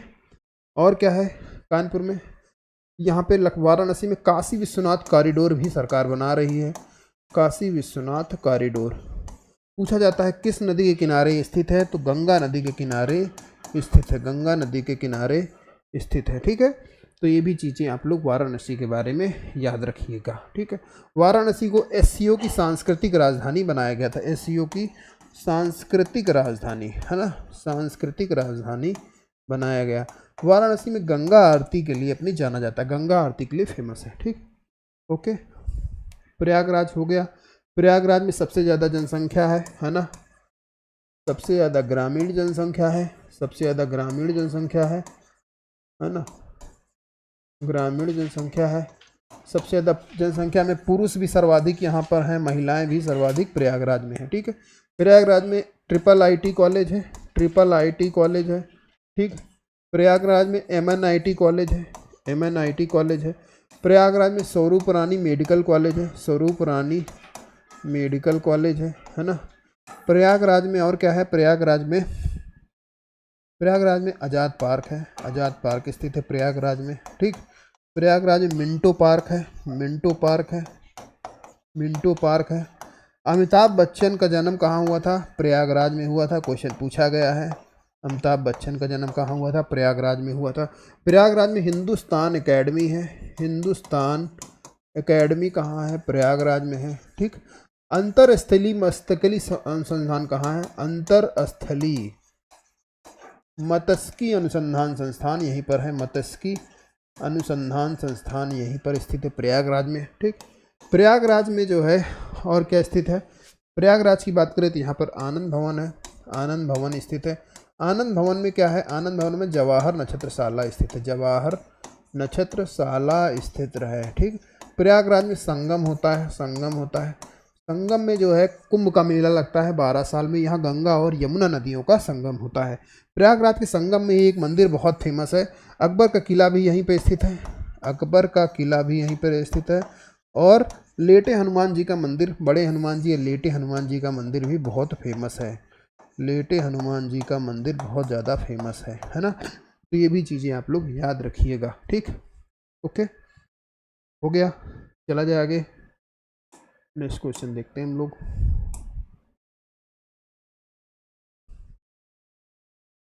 ठीक है, अगला क्वेश्चन है, निम्नलिखित में से कौन सा युग्म एक सुमेलित नहीं है। ठीक, लेंस की क्षमता किसमें मानी जाती है, डायप्टर में मापी जाती है। दाब किसमें मापा जाता है, पास्कल में मापा जाता है। रेडियो एक्टिव पदार्थ की सक्रियता किसमें मापी जाती है, क्यूरी में मापी जाती है। ठीक है, ओके। तो क्वेश्चन क्या था भाई, तो कौन सा सही सुमेलित नहीं है, तो ये तो तीनों सही सुमेलित है। थोड़ा सा क्वेश्चन इसमें कट गया है ना, क्वेश्चन इसमें थोड़ा सा कट गया है। ठीक, रेडियो एक्टिव पदार्थ की सक्रियता क्यूरी में नहीं मापी जाती है, तो कौन सा राइट आंसर हो जाएगा, 126 का सी पार्ट हो जाएगा। ठीक है, ये क्यूरी में नहीं मापी जाती है। ठीक है, दाब किस में मापा जाता है, पास्कल में मापा जाता है। लेंस की क्षमता किस में मापी, डायप्टर में। थोड़ा सा और चीज़ें आपको बताते हैं, ध्वनि की तीव्रता किस में मानी जाती है, ध्वनि की तीव्रता किस में मापी जाती है, ध्वनि की तीव्रता किस में मापी जाती है, ये डेसीबल में मापी जाती है, किसमें, डेसीबल में मापी जाती है। ठीक, और पूछा जाए कि ओजोन परत किस में मापी जाती है, ओजोन परत की मोटाई किस में मापी जाती है, ओजोन परत की मोटाई किस में मापी जाती है, तो डाबसन यूनिट में मापी जाती है, किसमें, डाबसन यूनिट में मापी जाती है, डाबसन यूनिट में मापी जाती है। ठीक, तो ये भी क्वेश्चन याद रखिए जाएगा। ठीक है, ये भी चीज़ें आप लोग याद रखिएगा। ठीक, कोई दिक्कत। ठीक, दूरी की मात्रक क्या है, दूरी का मात्रक क्या है, मीटर है ना। और क्या है, चाल का मात्रक क्या है, मीटर प्रति सेकंड है ना। तो ये भी चीज़ें याद रखिएगा। चलते हैं नेक्स्ट क्वेश्चन में। अच्छा, सी ऑप्शन इसका राइट आंसर हो जाएगा। अगले बल्लेबाज को किसी बल्लेबाज द्वारा, अगला क्वेश्चन है, किसी बल्लेबाज द्वारा क्रिकेट की गेंद को मारने पर गेंद समतल जमीन पर लुढ़कती है, कुछ दूर लुढ़कने के पश्चात गेंद रुक जाती है। गेंद रुकने के लिए धीमी होती है क्योंकि बल्लेबाज ने पर्याप्त रूप से हिट नहीं किया था। वेग गेंद पर लगाए गए बल के समानुपाती है। गेंद पर गति की दिशा के विपरीत एक बल कार्य कर रहा है। गेंद पर कोई असंतुलित बल कार्यरत नहीं है, अतः गेंद विरामावस्था में आने के लिए प्रयासरत है।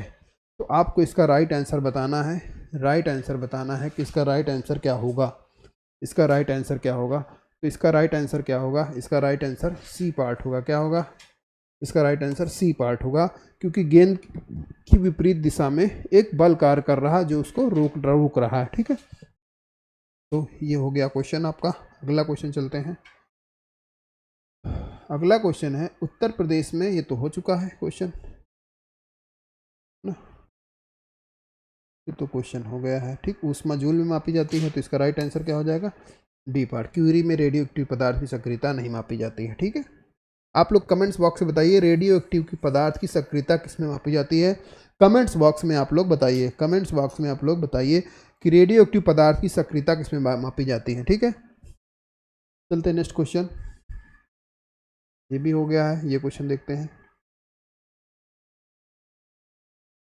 ठीक है, अगला क्वेश्चन है तंतु प्रकाश की पूर्ण आंतरिक परावर्तन सिद्धांत पर आधारित है। ठीक है, पहला ऑप्शन। दूसरा है प्रकाशिक तंतु संचार तंत्र में ऊर्जा उपयोग कम होता है। ठीक है। तीसरा है प्रकाशिक तंतु संचार रेडियो आवृत्ति अवरोध से मुक्त है। चौथा ऑप्शन भारत में प्रकाशिक तंतु के निर्माण में रिलायंस उद्योग समूह संलग्न है। तो आपको बताना है कि कौन सा इसमें राइट आंसर होगा। ठीक है, तो इसमें रिलायंस उद्योग संलग्न नहीं है, बाकी सभी इसमें सही हैं, बाकी इसमें सही सभी सम्मिलित हैं। तंतु प्रकाश यानी ऑप्टिकल फाइबर, क्या बोला जाता है? Optical fibre. ऑप्टिकल फाइबर किससे? TIR होता है, यानी टोटल इंटरनल रिफ्लेक्शन, यानी पूर्ण आंतरिक परावर्तन होता है। ठीक है, ठीक ठीक है, ठीक है, ये आवृत उपरोध से मुक्त है, तो सारी ऑप्शन सही है। ठीक, अगला क्वेश्चन। रेडियो की खोज किसने करी थी? मार्कोनी ने करी थी। किसने करी थी? मार्कोनी ने करी थी। ठीक है, शीत प्रकोष्ठ में, कोल्ड स्टोरेज होता है, इसको क्या बोला जाता है? शीत प्रकोष्ठ में भंडारित फल अधिक समय तक चलते हैं। क्या होता है इसमें? सूर्य की रोशनी नहीं पड़ती है, पर्यावरण में कार्बन डाइऑक्साइड की सांद्रता बढ़ जाती है, श्वसन की दर घट जाती है। क्या होता है इसमें? श्वसन की दर घट जाती है। आर्द्रता को मापने के लिए कौन सा मीटर लगता है? हाइग्रोमीटर। कौन सा? हाइग्रोमीटर आर्द्रता को मापता है। हाइग्रोमीटर क्या मानता है? आर्द्रता को मानता है। कार्बन डाइऑक्साइड कौन सी गैस है? ये ग्रीन हाउस गैस है। ग्रीन हाउस गैस है। क्या है? ग्रीन हाउस गैस है। ठीक है, सूर्य में कौन सी गैस होती है? नाभिकीय संलयन गैस होती है। कौन सी? नाभिकीय संलयन, है ना, नाभिकीय संलयन। ठीक, सूर्य में कौन सा होता है? हाइड्रोजन गैस होती है। ठीक है, ये भी चीजें आप लोग याद रखिएगा। अगला क्वेश्चन है, इन सब क्वेश्चनों के लिए तैयार रहिए। कौन सा सही सुमेलित नहीं है? मेसान की खोज हेंडकी युकावा, पॉजिट्रॉन की खोज CD एंडरसन। ठीक, सूर्य तथा तारों में उत्पादन का सिद्धांत HA बैथे, पाइरोरेनियम तत्वों का संश्लेषण एकार्निको फर्मी। तो इसमें आपको राइट आंसर बताना है, इसमें राइट आंसर क्या होगा। तो इसका राइट आंसर सही सुमेलित नहीं है, सही सुमेलित नहीं है, तो डी पार्ट हो जाएगा। पैरा यूरेनियम तत्वों का संश्लेषण किसने किया था? GT सीबर्ग ने किया था। किसने किया था? GT क्या नाम इनका? सीबोर्ग ने किया था। GT सीबोर्ग ने इसका किया था। ठीक, अगला क्वेश्चन है, ब्लोफिश एक प्रकार का क्या है? ब्लोफिश। ठीक, ब्लोफिश क्या है? एक प्रकार का असमित encryption algorithm, hashing algorithm, digital हस्ताक्षर एल्गोरिथम, असमित एन्क्रिप्शन एल्गोरिथम। ठीक है, तो ब्लोफिश क्या है? ब्लोफिश क्या है? ये असमित इनक्रिप्टेड एल्गोरिथम है। क्या है? असमित इनक्रिप्शन एल्गोरिथम है यार। ठीक है, तो ये चीज़ आप लोग याद रखिएगा। नेक्स्ट क्वेश्चन, कुछ ऐसे अटपटे से भी क्वेश्चन देखने को मिलेंगे जो पढ़ने में ही नहीं समझ में आएंगे। ठीक, एक द्रव्यमान के नाभिक की द्रव्यमान संख्या होती है। न्यूट्रॉन और प्रोटॉनों की संख्या की ओर न्यूट्रॉन और प्रोटॉनों का कुल द्रव्यमान हमेशा परमाणु भार से अधिक होती है, हमेशा अपनी परमाणु संख्या से कम होती है। तो इसका राइट आंसर बताना है कि राइट आंसर क्या है? न्यूट्रॉन एवं प्रोटॉन की संख्याओं का योग होती है। ठीक, अगला क्वेश्चन है, जब जल किसी अन्य द्रव की अपेक्षा अधिक पदार्थों को घोल सकता है, क्योंकि इसकी प्रकृति क्या है? ध्रुवीय है। ठीक, डाइपोलर नेचर में है, ये ऊष्मा का सुचालक है, इसकी विशिष्ट ऊष्मा का मान उच्च होता है, यह हाइड्रोजन का एक ऑक्साइड है। क्यों घोल सकता है जल किसी अन्य पदार्थों को? क्यों घोल सकता है? क्योंकि इसकी प्रवृत्ति क्या है, डाईपोलर नेचर का है, इसलिए अन्य पदार्थों को ये घोल सकता है। ठीक है, अन्य पदार्थों को घोल सकता है इसीलिए। ठीक है, डायनामाइट के निर्माण में प्रयुक्त होने वाला रसायन कौन सा है? ग्लाइसरोल, ग्लाइसरोल टाइसमेट, glycerol trinitrate, glycerol tri iodate. तो क्या है, ग्लाइसरोल ट्राइनाइट्रेट प्रयोग होता है ना। तो इसका आंसर क्या हो जाएगा, सी पार्ट हो जाएगा। डायनामाइट की खोज किसने करी थी? एल्फ्रेड नोबल ने करी थी। इन्होंने देखा एक बार न्यूज़पेपर में अफवाह उड़ी कि इनकी डेथ हो गई, तो न्यूज़पेपर में हेडलाइन आती है कि डायनामाइट, डायनामाइट यानी का शहंशाह, मतलब कि विनाश का शहंशाह मारा गया। ये चीज़ इनको पढ़ के बहुत दुखी हुआ कि यार मरने के बाद मुझे लोग ऐसे याद रखेंगे। इन्होंने अपनी पूरी संपत्ति को, उन्होंने मीटिंग बुलाई, पूरी संपत्ति को कहा कि हम दान करेंगे। तो इन्होंने Nobel peace prize, Nobel prize देना स्टार्ट किया। क्या दिया गया? नोबल प्राइज़ देना स्टार्ट किया गया सबको। किसमें? अगर वो 5 क्षेत्रों में, किसमें? भौतिकी, भौतिकी में दिया जाएगा, रसायन में दिया जाएगा, है ना, और औषधि में दिया जाएगा, है ना, औषधि में दिया जाएगा, शांति के लिए दिया जाएगा, है ना, शांति के लिए दिया जाएगा, और साहित्य के लिए दिया जाएगा। ठीक है, तो ये इन्होंने 5 क्षेत्रों की घोषणा करी कि हम अपनी सारी संपत्ति को दान कर रहे हैं और हमारे नाम पर नोबल प्राइज का स्टार्ट किया जाएगा। ठीक है, तो इनके बारे में ये भी याद रखिएगा। ठीक, अगला क्वेश्चन देखते हैं बच्चा। अगला क्वेश्चन क्या है बच्चों? अगला क्वेश्चन क्या है? पैलियो वनस्पति के अंतर्गत अध्ययन करते हैं जंतु जीवाश्म का, शैवाल का, फफूंदी का, इनमें से कोई नहीं। तो पैलियो वनस्पति के अंदर किसका अध्ययन करते हैं? तो इसके अंतर्गत जीवाश्म का अध्ययन करते हैं। क्या? तो इसका राइट आंसर क्या हो जाएगा? डी पार्ट हो जाएगा। क्या हो जाएगा? इसके अंतर्गत जीवाश्म का अध्ययन किया जाता है। क्या? किसका? जीवाश्म का अध्ययन किया जाए, पादप जीवाश्म का अध्ययन, जंतु जीवाश्म का नहीं, पादप जीवाश्म का, पादप जीवाश्म का अध्ययन किया जाता है। मतलब पेड़ पौधों के जीवाश्म का अध्ययन पैलियो वनस्पति में किया जाता है। ठीक, शैवालों का अध्ययन क्या है? शैवालों का अध्ययन होता है फाइकोलॉजी, फाइकोलॉजी है। ठीक है, और फफूंदी, है ना, ये किसका? कवक, कवक, ये कवकों का अध्ययन, ये फफूंदी का अध्ययन क्या कहलाता है? माइकोलॉजी। कंफ्यूज ना होइएगा, माइकोलॉजी। ठीक है, माइकोलॉजी यानी इसके एग्जाम्पल क्या है? इसके एग्जाम्पल हैं, इसके एग्जाम्पल मशरूम है। ठीक, मशरूम है। क्या है बेटा? मशरूम है। ठीक, ओके। कुछ फंगस से होने वाले रोग देख लीजिए, कौन कौन से रोग होते हैं। ठीक है, कौन कौन से रोग होते हैं फंगस से होने वाले? तो ए दाद खाज याद रख कर लीजिए, ए दाद खाज, ये ट्रिक है आपकी, है ना। ए से एथलीट फुट होता है। क्या होता है? Athlete foot, athlete foot. दाद, दाद होता है, दमा होता है ना, खुजली होता है, खुजली, है ना, और गंजापन भी इसी से होता है, गंजापन भी इसी से होता है। ठीक, तो ये भी याद रखिएगा। ठीक, शैवालों का अध्ययन क्या कहलाता है? लाइकेन किसके बने जाते हैं? क्वेश्चन पूछा था, लाइकेन किसके बने होते हैं? लाइकेन कवक और शैवाल के बने होते हैं। क्या होता है? ये सहजीवी संबंध होता है, एक दूसरे के सहजीवी संबंध करते हैं ये, है ना। लाइकेन पूछते हैं किसके सोर्स, किसके जो है ये लाइकेन किसका सूचक है? वायु प्रदूषण का सूचक है ना। जहाँ पर वायु प्रदूषण अधिक होगा वहाँ लाइकेन नहीं उगते हैं, है ना। वायु प्रदूषण अधिनियम कब बना था? वायु प्रदूषण अधिनियम कब बना था? वायु प्रदूषण अधिनियम कब बना था, है ना। वायु प्रदूषण अधिनियम बना था 1980 में जो है। इसको आप बताइए कब बना था, आपके कमेंट बॉक्स में आंसर करिए कि वायु प्रदूषण अधिनियम कब बना था। ठीक है, ओके। अगला क्वेश्चन चला जाए बच्चा। मज़ा आ रहा आप लोगों को? रिवीजन हो रहा फास्ट कि नहीं? कमेंट बॉक्स में बताइए भाई, है ना। कैसा लग रहा है आप लोगों को क्लास देखना? आप लोग कमेंट ही नहीं करते हैं, लाइक भी नहीं करते हैं। 1,000 व्यूज़ रहते हैं, आप लोग लाइक एक भी नहीं रहता है ना। थोड़ी तो मेहनत को सराहिए, तभी तो हमको पता चलेगा कि हाँ हम अच्छा कर रहे हैं कि नहीं कर रहे हैं, है ना। और क्या है सुधार की ज़रूरत है, कमेंट करिए। अगला क्वेश्चन, अस्थि एवं दांत निर्माण हेतु निम्नलिखित में से किसकी आवश्यकता होती है? सोडियम और पोटेशियम की, लौह एवं कैल्शियम की, सोडियम और कैल्शियम की, कैल्शियम एवं फास्फोरस की। तो किसकी आवश्यकता होती है? तो कैल्शियम और फास्फोरस की आवश्यकता होती है। ठीक है, ओके। किसकी आवश्यकता होती? कैल्शियम एवं फास्फोरस की आवश्यकता होती है। ठीक है, तो ये चीज़ आप लोग याद रखिएगा। अगला क्वेश्चन चलते हैं। अगला क्वेश्चन है, आपको क्या करना है, इसमें मिलाना है, सही मिलान करना है। ठीक है, क्या करना है, मिलान करना है ना। ओके, विटामिन B1 को क्या बोलते हैं, विटामिन B1 को थायमिन बोलते हैं। ठीक, विटामिन B1 को थायमिन बोलते हैं। B2 को क्या बोलते हैं, राइबोफ्लोविन बोलते हैं। ठीक, B6 को क्या बोलते हैं, पायराडॉक्सिन बोलते हैं। क्या बोलते हैं, पायराडॉक्सिन बोलते हैं। क्या बोलते हैं, B6 को क्या, B6, B12 को क्या बोलते हैं, साइनाकोबालामिन बोलते हैं। क्या बोलते हैं, साइनोकोबालामिन बोलते हैं। ठीक है, B1 को थायमिन बोलते हैं, है ना। तो इसका राइट आंसर क्या हो जाएगा, डी पार्ट हो जाएगा। इसका राइट आंसर क्या हो जाएगा, बी पार्ट।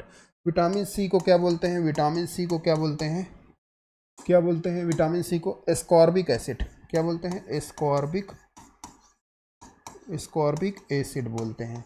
इससे कौन सा रोग हो जाता है, विटामिन सी की कमी से स्कर्वी नामक रोग हो जाता है।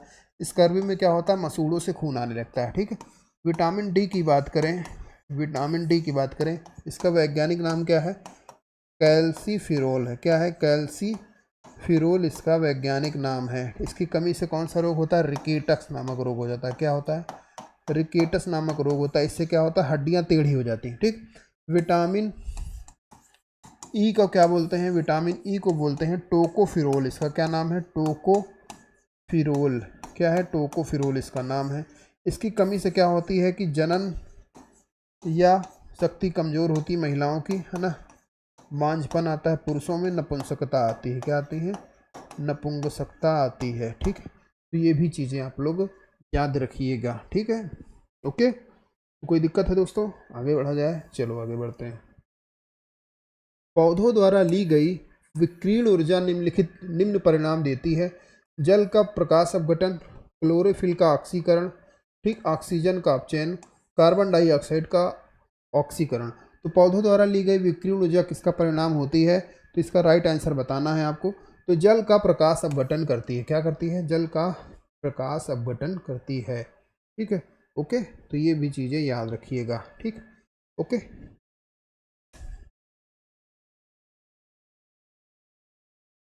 कौन सा क्वेश्चन इसमें बताना सही सुमेलित नहीं है। ठीक, डिप्थीरिया, न्यूमोनिया, कुष्ठ रोग क्या है, ये जो है आपका जीवाणु रोग है। क्या है, ये जीवाणु रोग है ना, जीवाणु रोग है, सही सुमेलित नहीं है, इसका मतलब ये गलत हो गया। एड्स, सिफिलिस और सुजाक क्या है, ये विषाणुजनक रोग है, तो ये भी गलत हो गया, है ना। वर्धनता, हीमोफीलिया, दात्र कोशिका, ये क्या है, ये अनुवांशिक रोग है, तो ये सही हो जाएगा। ठीक, पोलियो, जापानी मंटिफ्लाइटिस और प्लेग क्या है, ये प्लेग है ना, ये क्या है, पोलियो, है ना। और ये इसका राइट आंसर क्या होगा, इसका राइट आंसर तो सी ही पार्ट होगा। इसका राइट आंसर क्या होगा, सी पार्ट होगा। ठीक है, पोलियो वायरस से होता है ना, प्लेग भी वायरस से होता है ना। ये इसका जो है सी ऑप्शन सही होगा। ठीक है, सी ऑप्शन इसका सही होगा। ठीक, लास्ट क्वेश्चन है, हरित क्रांति के जनक कौन थे, हरित क्रांति के भारत में जनक कौन थे, तो एम एस स्वामीनाथन थे।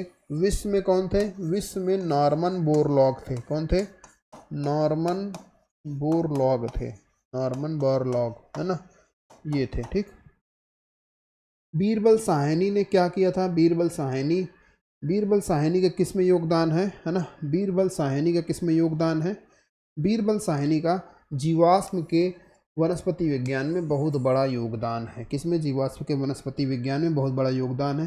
केसी मेहता, केसी मेहता की बात करें तो इन्होंने पादप रोग विज्ञान में बहुत काम किया। और पी महेश्वरी की बात करें तो इन्होंने भ्रूण विज्ञान पर बहुत काम किया। तो राइट आंसर क्या हो जाएगा, राइट आंसर इसका बी पार्ट हो जाएगा। ठीक है, ओके।